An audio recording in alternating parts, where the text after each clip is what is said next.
Good. So, good morning, everybody. Here we are outside. It is a beautiful day. I'm in partly sun, partly shade. So, for old Jessica with a thyroid issue, it's a little chilly for me to be just t-shirt and nothing else. But it is an absolutely gorgeous today. And Erica Narducci, my boss here at the Cancer Support Community, and I decided it'd be a perfect day to be outside. And if you're joining me on the stream, why not consider taking your phone or your laptop outside, and we'll be doing it outside together. Wouldn't that be fun? And what are we going to be doing? Tai Chi. That's why we're here week after week. I'm Jessica Lewis. I'm the founder of a company called Sculpt Your Life. Uh, and I do lots of things within that capacity, all having to do with improving your health and well being. But one of the primary aspects of that work is my classes known as Tai Chi Cha. So there's lots of Tai Chi classes in the world. In fact, if you were to go Googling Tai Chi here in the Western Hemisphere, you probably get a choice of about 50 different kinds of Tai Chi. But there's only one style of Tai Chi in the world that actually originated in the Western Hemisphere and moved east. That's kind of a cool distinction. And there's one difference between all the Tai Chi practices in the world.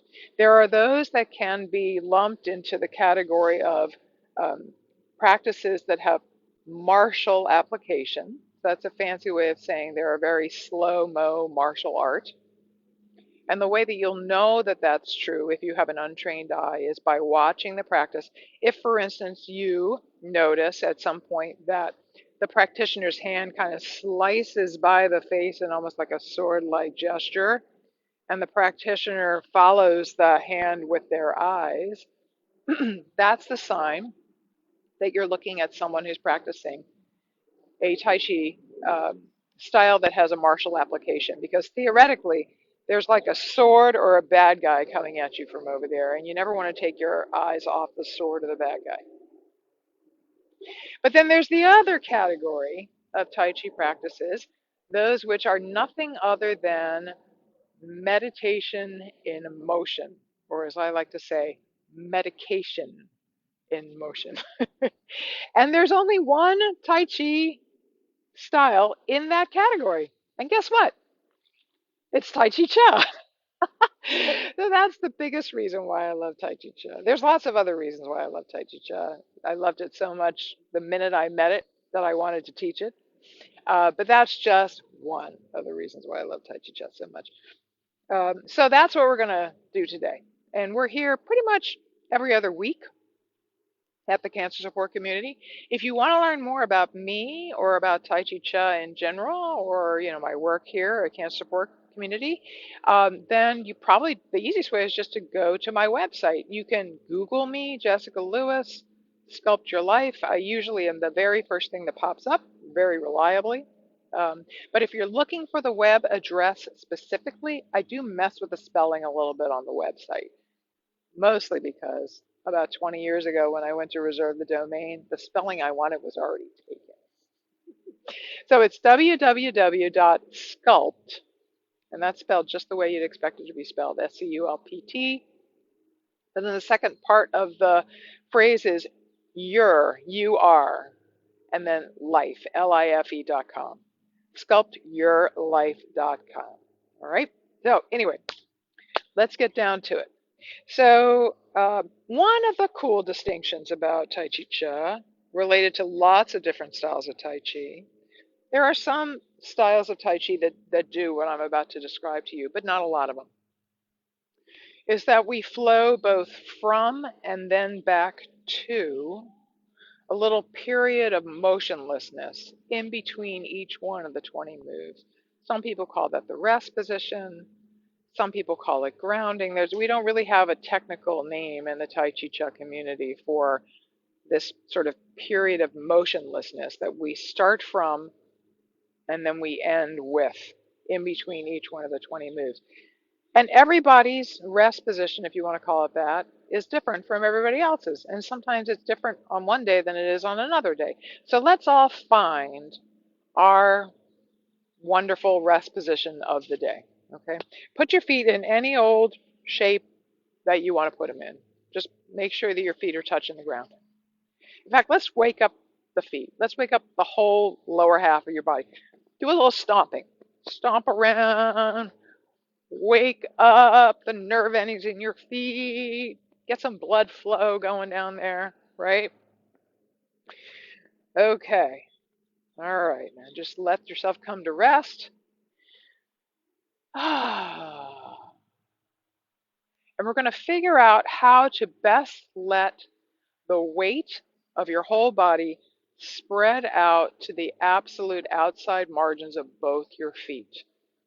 I'm going to turn sideways and we're going to do a little qigong here. We're going to sort of figure out exactly how to position the feet so that the weight spreads completely out to the outer margins of both your feet. That's our goal here. So I'll tell you what, let's do this. Let's take a nice deep breath and lengthen the knees and let all the weight shift forward. You might almost see me looking like I'm getting ready to ski or something. There's a little bit of a forward tilt to the whole body here. And then just exhale and feel yourself just settling down. Feel your tailbone tucking under a little bit and feel the weight just kind of shifting to both the middle and towards the outside edges of the feet. Let's do that a couple times. Here we go.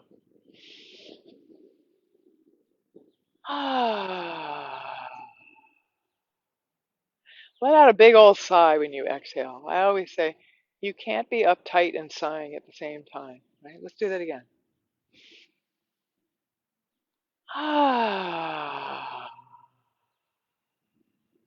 Now let's let the whole rest of the body get involved. We're going to just pretend we're birds. Just let the arms flap like big old bird wings. Only to the point of comfort, by the way. If you have sore shoulders or upper arms, don't do this. Or do it smaller so it doesn't hurt. So here we go.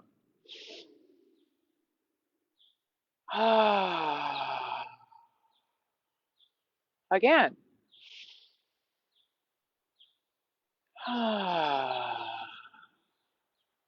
Last time here, I'm going to turn a little sideways.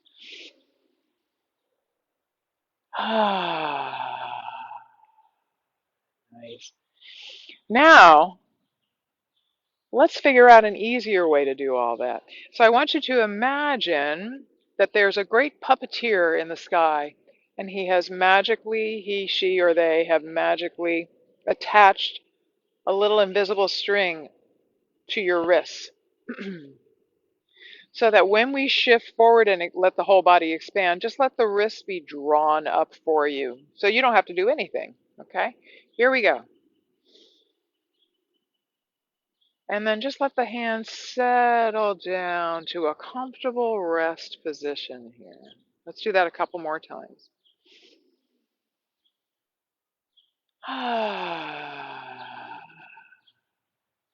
We're letting the hands come down to a place where they feel like they're just sort of resting on an invisible countertop. One more time.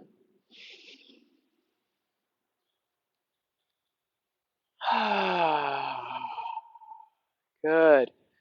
So hopefully you feel your weight really evenly distributed across the soles of both your feet and spreading out to the outer edges of your feet. Feeling your palms resting on like a pocket of energy. Or you can imagine something firmer than that, like a countertop. Now all I want you to do is put your heels a little closer than your toes. So now your feet are sort of in a V shape.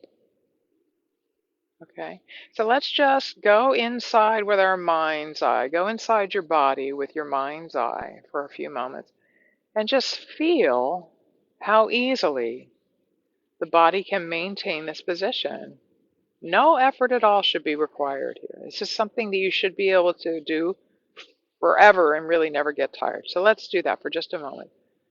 Begin to feel the body just resting. Tailbone tucks slightly. Weight evenly distributed across both soles of the feet and out to the outer edges of the soles of the feet. Feel the little bit of softness in the knees in order for that to happen. Notice your palms kind of resting on a horizontal plane here. Notice how your upper arms are just sort of hanging down from the shoulders. And notice the softness in your elbows in order for your hands to be in this position comfortably. Right? Now, I want you to pick a spot somewhere in your body to focus on even more exclusively than what we just did. We just did a little body scan. Preferably a spot you hardly ever pay any attention to at all. It could be your breathing, it could be the muscles in your abdomen, it could be your feet touching the ground, anything. And we're going to, as the Buddhists would say, call the bell. I'm going to ring it 3 times. And then until I call you back with another set of 3 short chimes, I want you to see if you can just let your mind focus on this spot of your choice exclusively. And if it wanders, that is normal. That is just what minds do. You can thank it for sharing and just invite it back to the spot as many as 100 times if you need to. It's okay. We're only going to be in here for a few seconds. All right. So here we go. Pick your spot and let's begin.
So I just tricked you into doing a little mindfulness.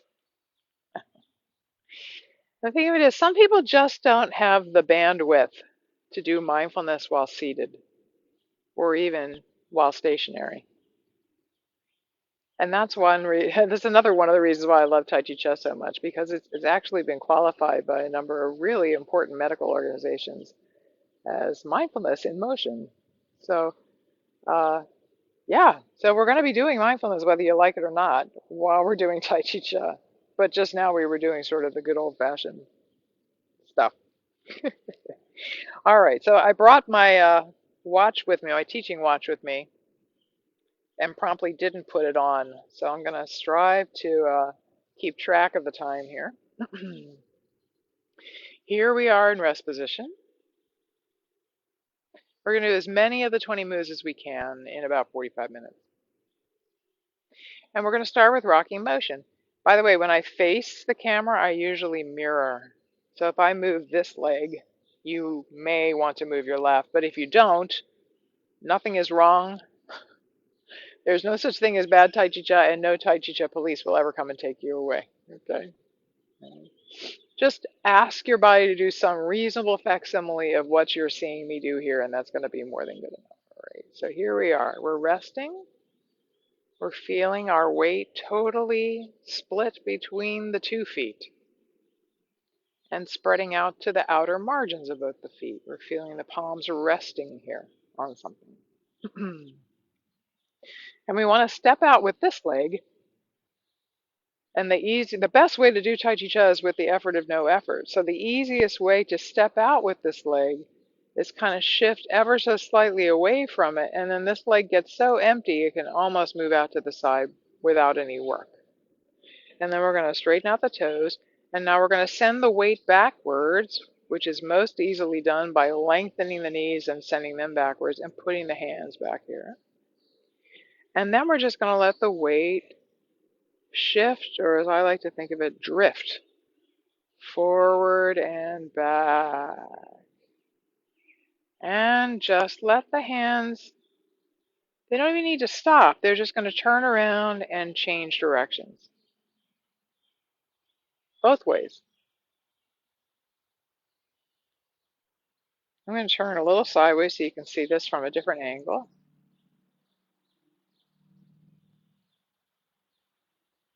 And what you're probably noticing is, when I get to the front of the weight shift, it's a little bit like what we did at the very beginning here when we were sort of beginning to relax the body. There's an expansion of the knees and the hands rise. And then a slight contraction and expansion of the knees in the back too. And that causes the heels to just sort of naturally peel themselves off the ground. And then the toes to naturally peel themselves off the ground. But mostly what's happening is you're simply letting the weight shift forward and shift back and shift forward and shift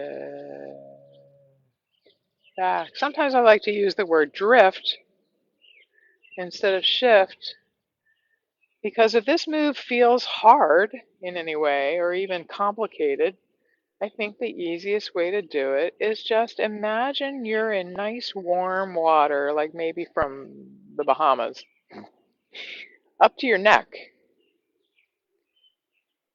And there's no massive current here, just a very small current. And the currents are moving your body around for you. Forward and a little bit up, a little bit down, back, and a little bit up again. You're just drifting about in the water here. Let me face you again. Another reason why I like to think of this as drifting is it reminds me of driftwood. And you know what happens to driftwood after a pretty short period of time? It gets really worn down and really smooth, right?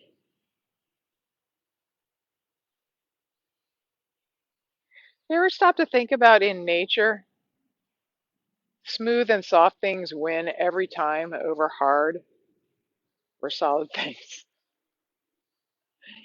Like water always finds the way in and down and through the cracks, right?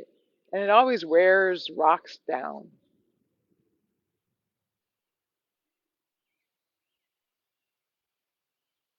Are in the human body? Soft parts usually outlast the hard parts, like the tongue outlasts the teeth. That's a good example.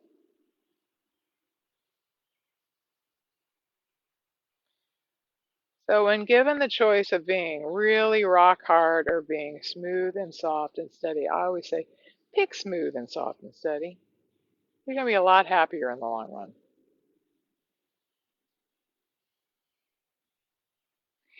Let's do two more. We usually only do 9, but you can do a heck of a lot more than 9 rocking motions. And on this last one, you just want to head back the direction you came from at the same time that you go a little bit forward. So it's kind of a little bit forward and a little bit sideways move. And just feel the body resting. And now we're going to do a movement called bird flaps its wings. You're just going to put the hands close. Put your hands together as if you're going to pray. Actually, put them together. And then give them a little breathing room. Just like a little space between them. You might actually feel some unusual sensations between your hands when they're like this. It's kind of cool. In Tai Chi Chess speak, we call this polarity. And then just drop them down. So the hands are about halfway between the groin and the belly button. If you're a female with a uterus, they're probably in front of that. Pretty creative spot, don't you think? That's a cool spot. All right, I'm going to turn sideways so you can see this from a different angle. And all you're going to do is both drop down and drift forward. And you might feel sort of an expansion in your lower abdominal section. In Tai Chi Chest speak, we call that the dantian. It's sort of our energetic heart. And the hands are just going to get out of the way. But even if you don't feel all that, the knees are going to expand, and that's the signal for the hands to kind of move out to the side. So here we go. I'm going to shut up. Just follow me. Here we go. And back. Let's do that again. And notice where the little tips of your fingers land when they get out there. So on this third rep, you're going to draw a circle in the air, beginning and ending at that spot where they landed when you flipped out your little bird wings. And let's do that whole series of 3 again. Drop and flip.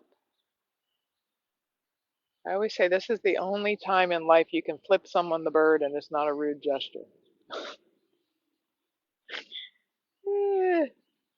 Here comes the circle.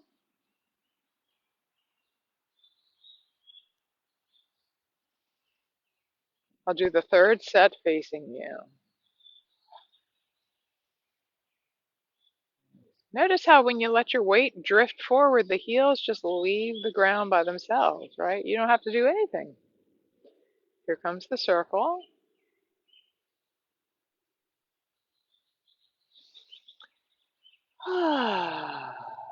Feel the body resting. Just take time to notice your body resting. How often during the day do you do that? This is a gift. Now we're going to get into a whole bunch of movements that are forward and back with one leg farther out than the other. And from here down, all the movements are the same. So I'm just going to go over that movement pattern with you. And that way, no matter what the hands are doing, from here down, you'll be doing the same thing. Okay?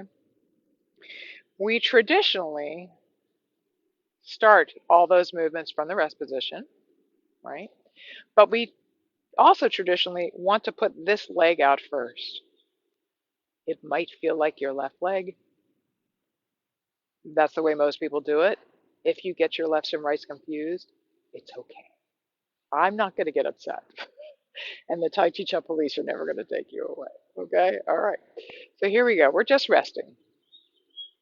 And in order to get this leg out as easily as possible, because remember, this is the effort of no effort, we're going to drop down even lower. You're going to feel your tailbone tuck under a little bit more and feel both your legs actually feel more full of weight. And then you're going to let all of your weight sink into this leg. I mean every drop of your weight. And when every ounce of your lower half body weight is in this leg should feel completely empty. And you should be able to just extend the knee without using any muscles. That's all I did. Look at that. I just extended the knee and the heel lands wherever it wants to land. Let's do that one more time together. There it is. It doesn't even have, you're not stepping out. You don't have to take a big long stride. You just extend the knee. All right, so I'll tell you what, put one hand on your belly about halfway between your belly button and the groin, and the other hand on the, here I'll show you from the side. The other hand on the curve of your back, just above the tailbone. Okay, you probably feel a little curve there now, and sort of like a neutral belly right now. And as we glide forward, we're just going to go forward until the rear leg is completely empty and lengthened. And the front leg is now full of your weight and bent. That's how we know which leg is bearing your weight, whichever one is bent. Okay? Do you feel a little more curviness in your back now, and maybe a little more curviness in your front too, under your hands? Now all we're going to do is go 1/4 inch further just with your belly. Remember in Tai Chi Chest we call that the dantian. And look, my rear heel just peeled itself off the ground without me doing anything. I can slide like a couple credit cards under there, right? Now we're going to reverse the order of things. We're going to let all the weight flow out of this front leg into the empty back leg until the back leg is bent again and the front leg is empty and long. And look, the front toe naturally came off the ground. And you might feel the curve in your back flattening out and the curve in your belly flattening out too. Let's do that a couple times until you begin to see how easily this can be done.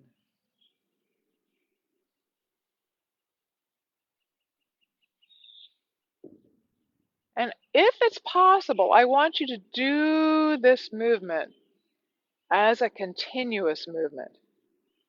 Sort of like, if you think about it, the way waves arrive on a beach and without stopping, they turn around and go back into the water where they pick up more sand.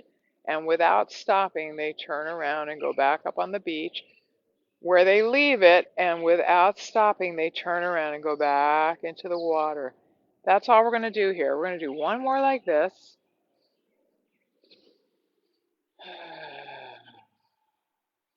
And to end it, just stand up on whichever leg is full. Right now, it's my right leg. And it kind of pulls the whole body together, and you can rest a bit. Now we're going to do the other side.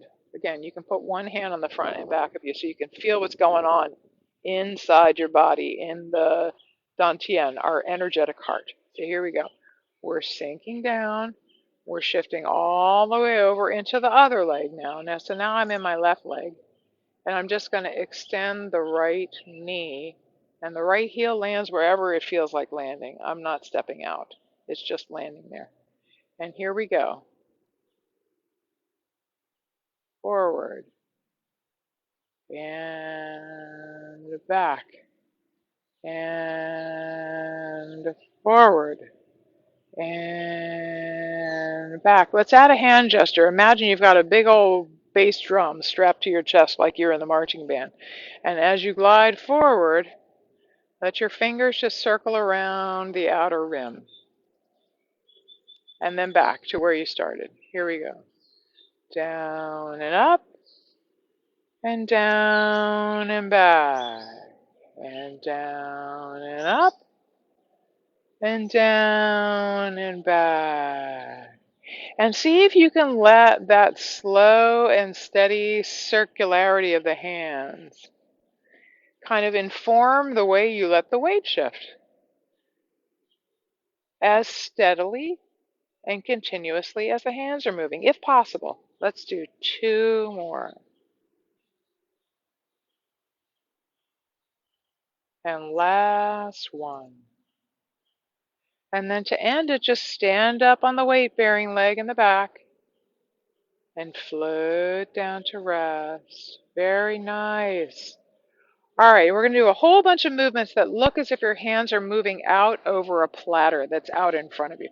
You know how we were just moving in a circle like this? Now we're going to move in a circle like this. Okay, so imagine you have a platter out in front of your heart. It's about the size that you can hold with your hands. Okay, and it's round, of course.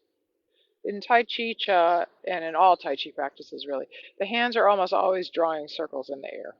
This is no exception. And just imagine you have a little ball of energy underneath each hand, and the balls are actually on the platter. So here we go. We're going to kind of blend all the platter-ish movements together here to save some time. Let's sink down, shift into this leg. It's probably your right leg. Let your left leg extend, and then the hands are going to flow out over the left leg and back over the right. And remember, the upper body is just flowing forward and back. I'm on uneven ground here. I'm just trying to find a comfortable spot for my feet. Let's do one more like this around the platter. And then we're just going to lift the fingers right in front of the shoulder here so that there's a variation in the way you hold your hands. And this is called around the platter variation. It's like there's a ball of energy between the hands now, and you just guide it off to the front edge of the platter. Let's do one more. Now just turn the palms over, and we're going to let the fingertips run around the bottom edge of the platter. This is called pulling in the energy. Nice. Let's do one more like that. And then flow back to rest as easily and gently as you can. And let's do the other side. Here we go. Around the platter, most likely with your right foot out now. We usually do all the moves on both sides. Or we start with one leg sticking out, we do it on the other side too. There's some exceptions. All right, now just lift the fingers and feel the energy between the palms and just guide that little ball of energy up to the front edge of the platter. Watch it drop off by itself. One more. Nice. Now just turn the palms over and run your fingertips around the bottom side of the platter, pulling in the energy. Nice.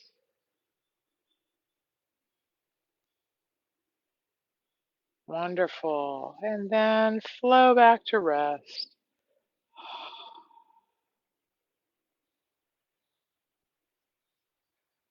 Nice.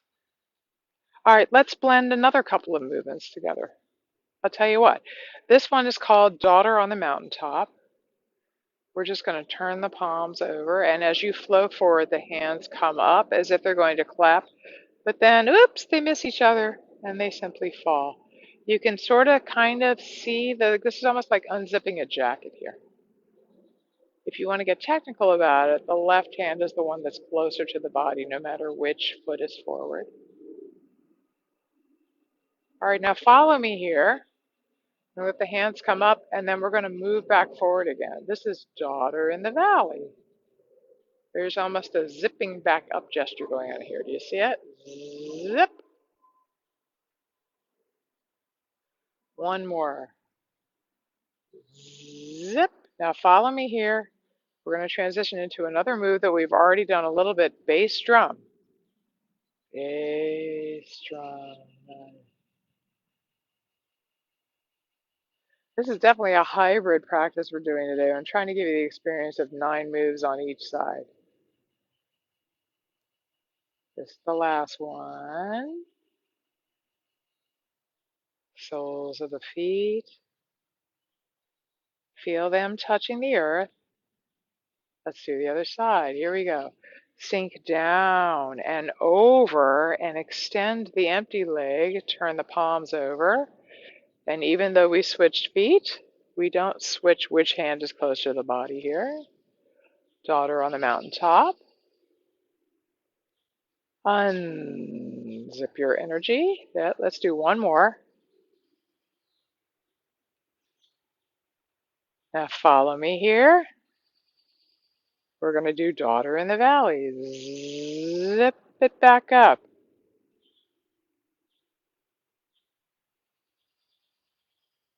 Here, I'll turn a little sideways for you. Follow me here. We're going to go right into bass drum. Yes.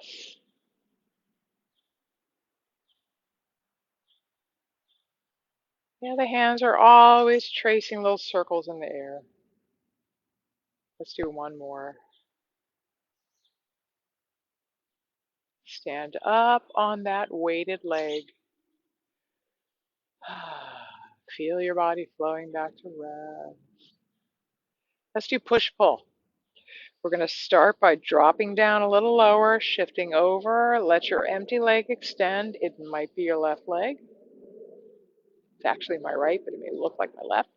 Hands come up to the shoulders. As you glide forward, the hands move forward. As you glide back, they come back. Nice. I'm going to do only 6 of this to kind of save a little time. 3. Now we're still tracing circles in the air. It's just sort of like a mush circle. It's like an elliptical shaped circle. 4. Let's do 2 more.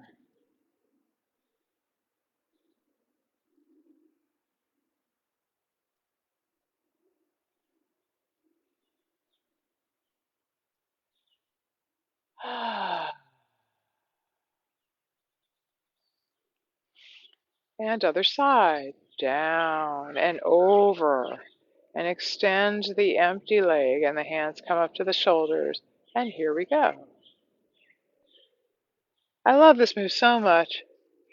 In Tai Chi practices with martial applications, many people think of this as a great way to manage anger or like an offensive or defensive move. I like to think of this as just a wonderful exchange of energy. If you're doing this with someone else, you send out your energy and then you take some of theirs back again. It's a great sharing experience. Let's do one more.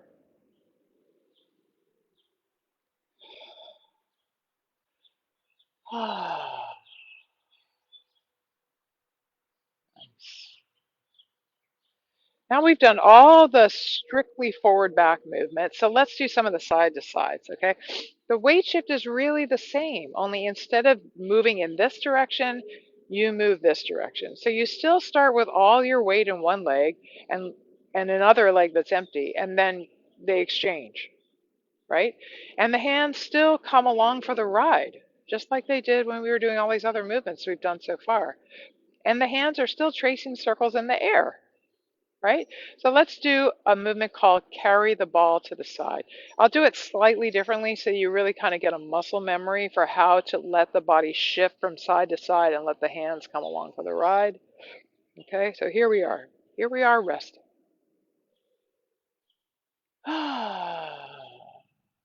Feel both your feet touching the ground, right? Let's shift down. Let all your weight shift over, and then you're going to let your upper body actually turn. You're going to know that that happened because one shoulder is going to come forward and the other one's going to go back. You might even feel the butt cheek on this side kind of going backwards a little bit. And you already, this leg is starting to feel a little empty, right? So just put the hand up on the same side as the backward shoulder, just like I'm waving at you. And then put the other hand in front of it. And now this leg probably feels fully empty. So just let it sneak away from the body, heel first. I didn't use any muscles when that happened. It just went right there. Okay? All right, now all the weight from this leg is going to flow from here into here, and it's going to pull the hands. So here we go. Nice. Let's do 6 rotations just like this. If we were going to do this the really traditional way, we would do 3 and a step, 3 and a step, 3 and a step. But we'll just do 6 rotations like this.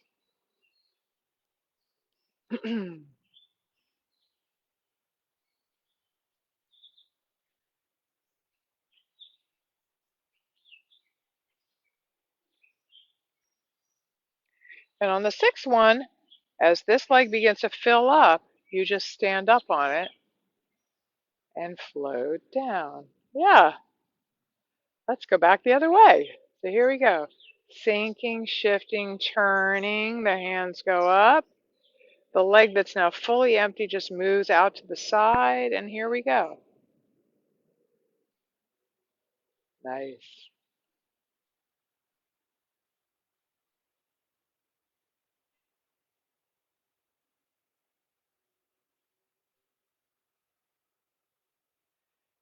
The cool thing about the side to side moves is not only are you shifting from side to side, but the upper body turns a little bit right here and here. Here's the 6th one. Just stand up on the leg that's filling up.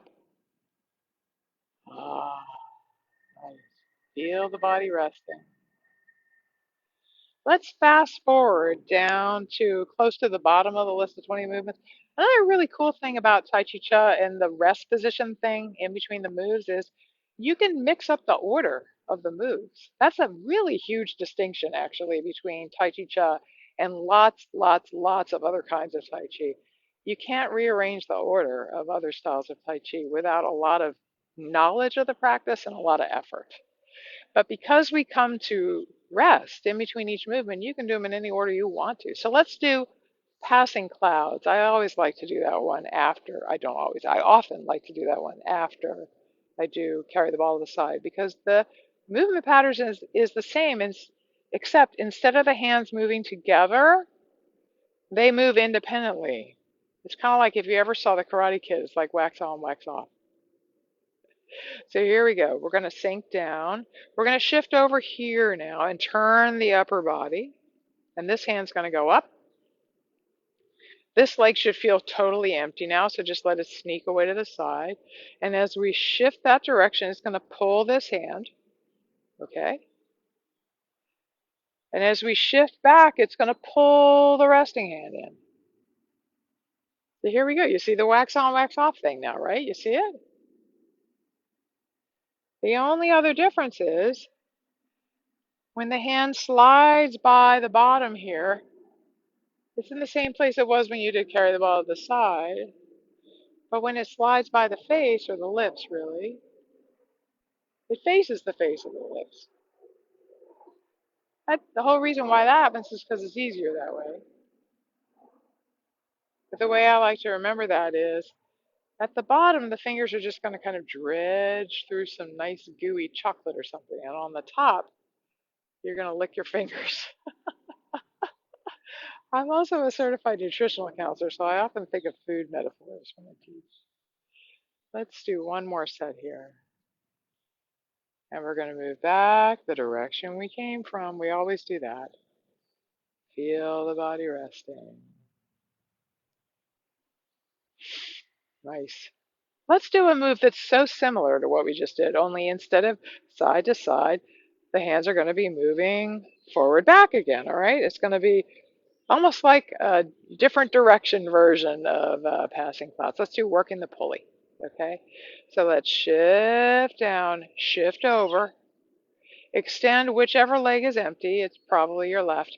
And the hand on the same side as the outstretched leg is going to go up to the shoulder. The other hand is going to face the sky.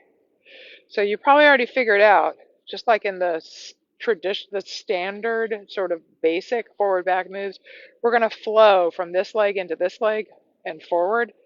And as we do that, this hand will move forward. But we're also going to allow the upper body to turn a little bit. And you can already see what happens to this elbow when that occurs. When I turn a little bit, this elbow naturally goes behind me. And that enables you to very easily let this arm get up and back here without any work.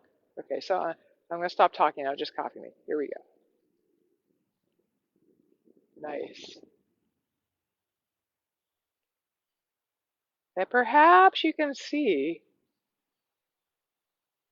there's some slight similarities between passing clouds, the move we just did, and this movement. As one hand moves forward, the other one moves away, and then they switch. And there's a complete continuousness of the hand gestures, right? Sort of a hybrid of all the things we've learned so far. We're going to do one more set. And to end it, we're just going to stand up on the leg that's filling up. This kind of draws everything together. And we're going to do the other side. Here we go.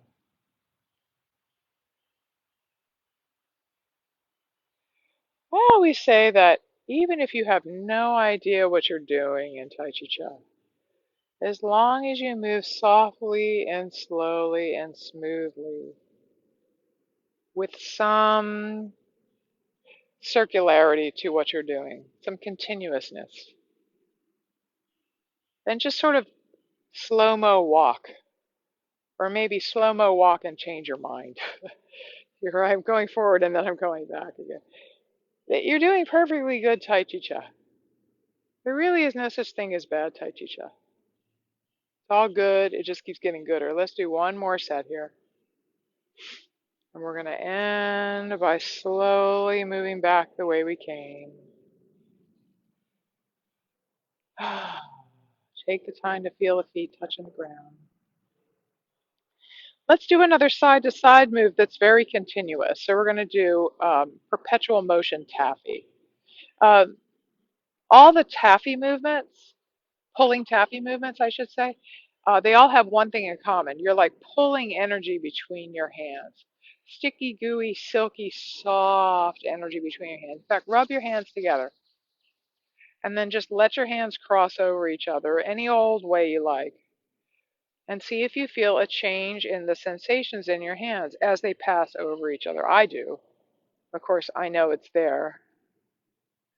But even if you don't know it's there, you might notice something for the first time ever. Okay, so that's what's going to be happening with the hands when we're doing this movement. But we're mostly just going to be flowing from side to side, slightly more fully weight shifting than we do in the other side to side movements because you actually turn away from the trailing leg so much so that the trailing heel kind of levitates at one point. Anyway, I'm just going to shut up. You copy me. I'm going to first do it one-handed, and then I'm going to add the second hand in. So here we go.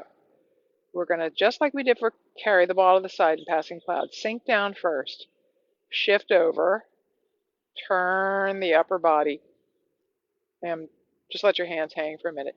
Whichever shoulder is forward, for me right now, it probably looks like the left shoulder. I'm just going to place that hand across the belly. And whichever leg is empty, for me right now, it probably looks like my left leg. I'm just going to let that one move out to the side. And then as I shift that direction, you see how this arm opens up and the other shoulder comes forward? And I'm just going to let the hand cross the body. I'm going to keep on turning until that trailing heel actually leaves the ground. And then I'm going to go back again. Just watch this.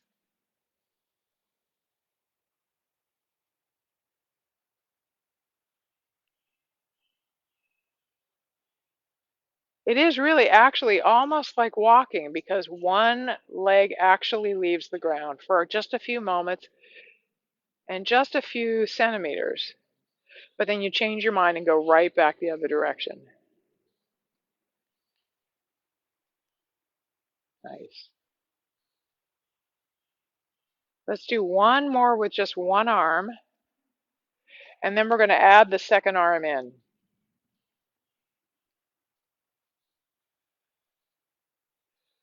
So this movement has a little bit in common with passing clouds and working the pulley in that when one hand moves down, the other one moves a little bit up, and then they change positions. You see it? They just slide apart and then slide back together in the opposite position. Slide apart, slide back, slide apart, slide back. Nice. And if you're lost, by the way, you can do several things about that. You can say to yourself, so what? There's no such thing as bad Tai Chi Cha. I'm just having a good time. Or you can go back to one-handed. Or you can stand there and just imagine that you're doing what I'm doing, and that's good enough too. Let's do one last set here, or one last move. We're going to flow back to rest. Now let's slow it down a little bit. We're going to do regular old pulling taffy with no snazzy continuous motion thing going on. It might make better sense to you now. So remember how, just let your arms hang.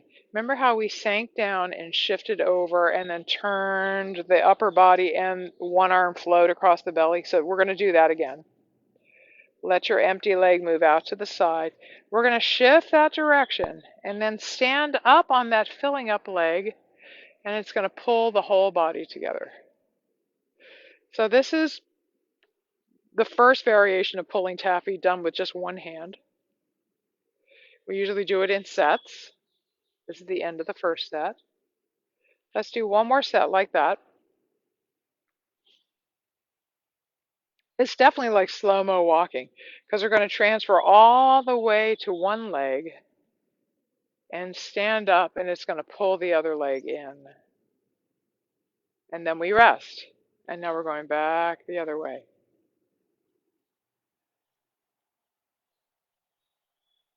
And then we rest. Now we're going to add the second hand. Remember, all the pulling taffy, the hands are doing this.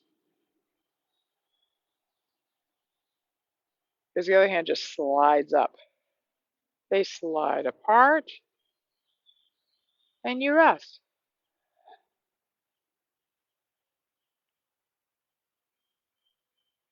They slide apart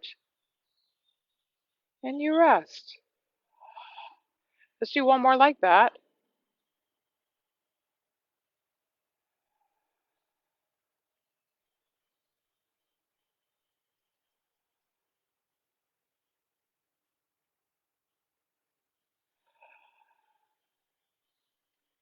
Rest a bit. Let's do variation number one. This one's called anchor taffy. It's just like the ones we just did, only instead of just to the side, we're going to go forward and back and then to the side. Forward and back and then back to the side. Just copy me, okay? Here we go. The empty leg goes forward, and since the belly is turned, so is the front toe. So it's a little bit of a pigeon toe, that front step. And you're just going to slide forward and then immediately come right back again. Nice. And now to the side.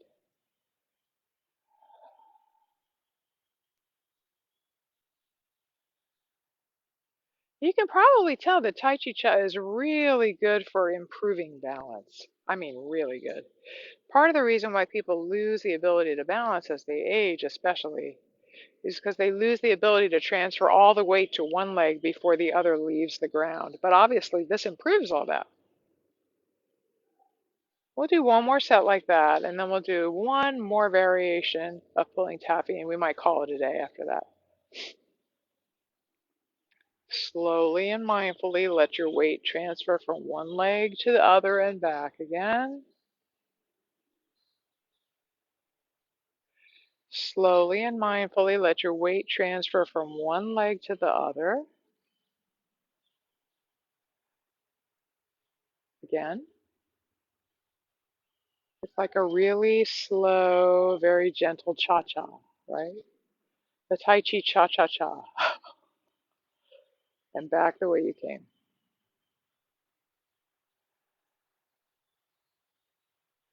Good. And I think well, we have time. Let's do the second variation of pulling taffy. This one's called wrist circles taffy. With this one, we nickname wrist circles taffy. It's kind of like a combination of the forward, backward, up and down, and side to side moves. It's almost like a great hybrid of all of them. So we're going to stand here just feeling our feet touching the ground. And then we're going to drop down and feel the fingers just sort of drop. And as we shift to the front of the feet and sort of the body kind of expands a little bit, the fingertips come forward as well. Let's do that one more time, just like that.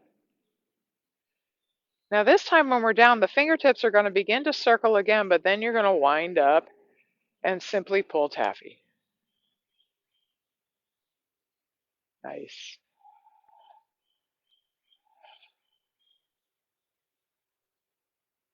Nice.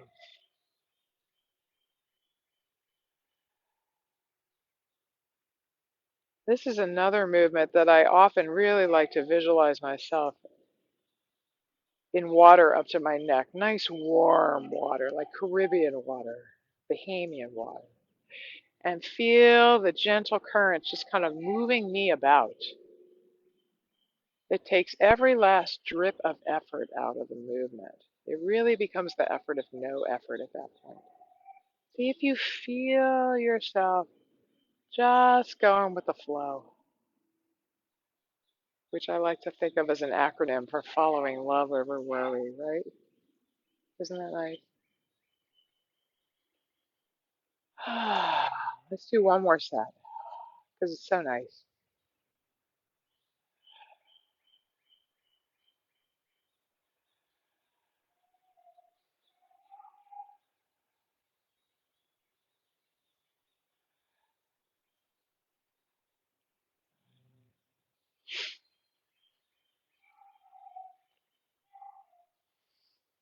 You hear the neighborhood dog barking. It's lovely to be outside. Feel the body resting. Heels just a little closer than the toes. Knees soft. Weight spread out across the soles of both the feet. Palms resting on something. Upper arms just hanging down from the shoulder sockets and a little softness in the elbows. Just feel that for a moment. Nice. And then all I want you to do is don't even shift your weight. Just pick your left heel up and drop it down on your right ankle. The ankle makes a little shelf. And now all of your weight is spread out in the whole of your right sole and the ball of your left foot. I'm not mirroring, by the way. This is the only Tai Chi Chuan movement we only do on one side. It's called Cosmic Consciousness Pose. Now the arms, all we're going to do is let them rise up until the forearms are about the height of the shoulders. And if this feels like work, just tell yourself a story that your forearms are resting on a little invisible countertop up there.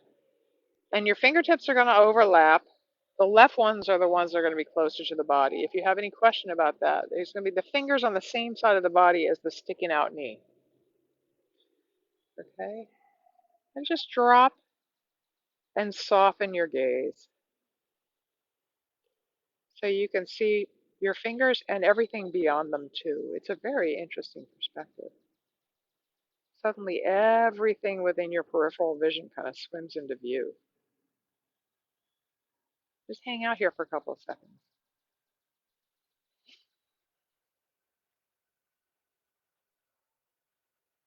And then when you're ready, just flow back down to the rest position. Feel the body resting.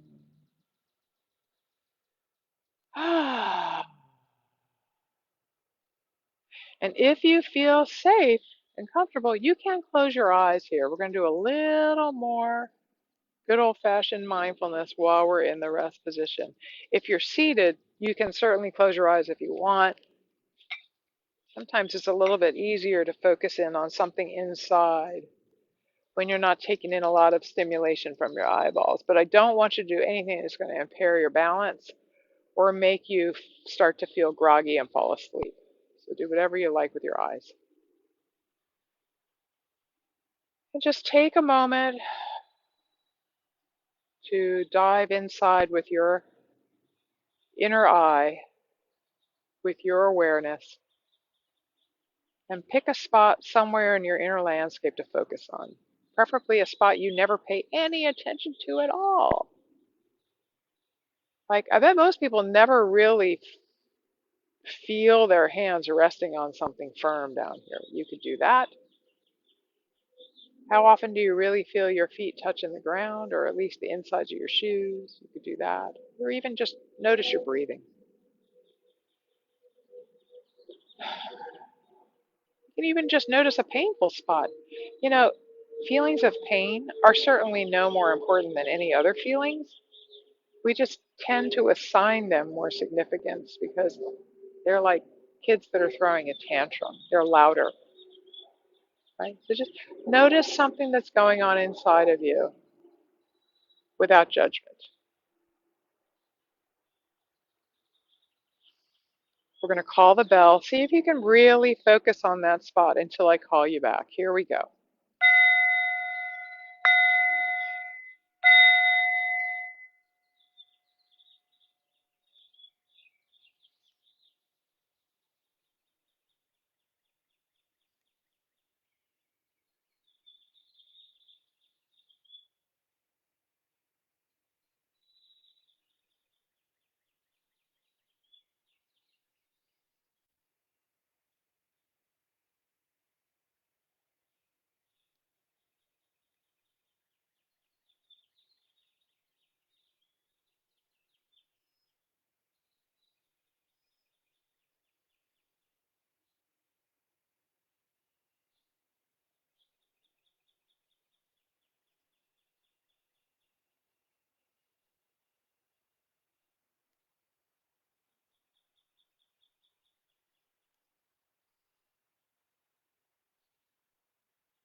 So welcome back if you went anywhere. Some people say that sometimes when they do that with me, they kind of go someplace else, and that's okay. It's all right. I'm really a judgment-free teacher. I don't find fault with almost anything any of my students do. It's kind of refreshing for people to work with me, to be honest with you. Oh. How, you know what? How often in life does someone ever say to you, you know what, you're working way too hard. If you don't knock that off, you're never going to get ahead in this game.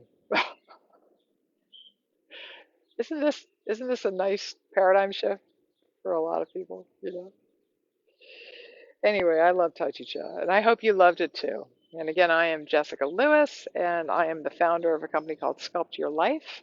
You can find me so very easily if you just Google Jessica Lewis or Sculpt Your Life or some combination of the two. I usually pop right up. But if you're looking for my website specifically, I do mess with the spelling of the name a little bit, uh, just because the domain I wanted was taken. Darn it. 20 years ago when I went to get it. So the website is spelled www.sculpt, S-C-U-L-P-T, urlife.com. But again, if you Google Jessica Lewis, Sculpt Your Life, spelled any way you like, it's almost a certainty I'm going to be the one that pops up first, for sure. And I'll be back, let's see, today is the 11th. So I'll be back on the fourth Wednesday of this month. And I'm usually here on the second and the fourth Wednesdays at noon. And of course, live streams are free. And I hope to see you then. So thank you for coming today, and I'll see you in a couple weeks.